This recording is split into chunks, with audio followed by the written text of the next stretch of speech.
వినిపిస్తుందా? మీ voice mute లో ఉన్నట్టుంది. గుడ్ ఈవినింగ్ అండి. Good evening. సో కొంచెం లేట్ అయింది. బతుకమ్మ పండుగకు రావాల్సినటువంటి ఫలితం స్థానిక సంస్థల ఎన్నికల కంటే ముందు గ్రామ పంచాయతీ ఎన్నికల టైంలో, జూబ్లీహిల్స్ ఎన్నికల తర్వాత రావడం జరిగింది. సరే, మహిళా ఓటర్లకు ప్రలోభం కోసమా, లేదంటే రైతు భరోసా ఇచ్చి రైతుల ప్రలోభాల కోసం అట్లా ఉంచితే ఇవ్వాల్సింది ఇస్తున్నారు. కొంచెం లేట్ అయింది అంటే ఏమైనా అంటే కొంచెం ఏమైనా డౌట్ కనిపిస్తోందా గ్రామ పంచాయతీ ఎన్నికల విషయంలో కానీ, స్థానిక సంస్థల ఎన్నికల విషయంలో కానీ? మాకెందుకండి డౌట్? మొన్న జూబ్లీహిల్స్ ఎన్నికల ఫలితాలు ఎట్లనే చూశారు. నేను మొదటి నుంచి చెప్తాను, ప్రతి డిబేట్ లో, మీ డిబేట్ లో కూడా చెప్పాను, కంటోన్మెంట్ ఫలితాలే పునరావృతం అయితే అని చెప్పి అట్లనే జరిగింది. తెలంగాణలో రేపు ఏ ఎన్నికైనా, స్థానిక సంస్థలైనా ఇంకా ఏ ఎన్నికైనా గెలిచేది కాంగ్రెసే. ఇంకా 3000 రోజులు కాంగ్రెస్ ప్రభుత్వం తెలంగాణలో అధికారంలో ఉంటుంది. అంటే ఇంకా 8 సంవత్సరాలు, అంటే డిసెంబర్ 2 వస్తే 2 సంవత్సరాలు అవుతుంది, డిసెంబర్ 9 కల్లా. కాబట్టి ఇంకా 3000 రోజులు, 8 సంవత్సరాలు తప్పకుండా కాంగ్రెస్ పార్టీ ప్రజల యొక్క ఆదరణతో అధికారంలో కొనసాగుతుంది. కాబట్టి మా సంక్షేమ పథకాలే మమ్మల్ని గెలిపిస్తాయి.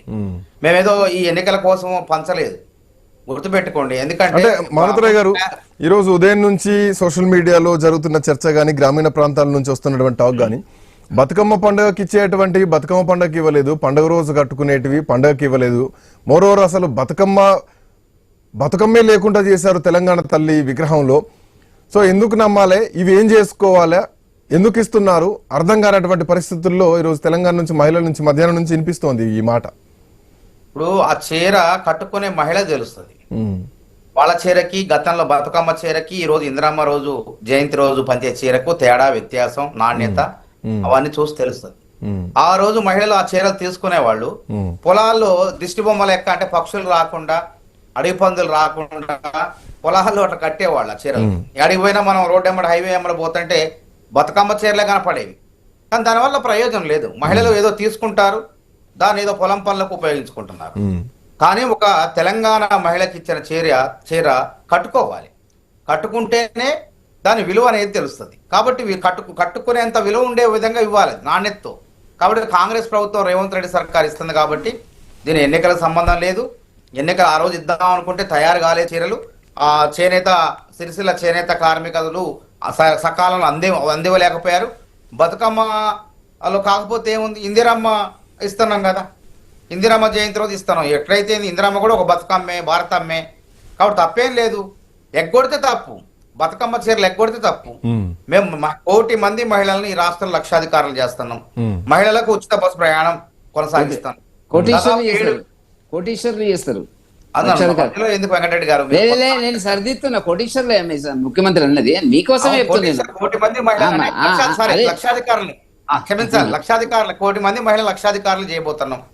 కాబట్టి దానిలో భాగంగానే చీరల పంపకం చేస్తున్నాం, పావలా వడ్డీకి రుణాలు ఇస్తున్నాం.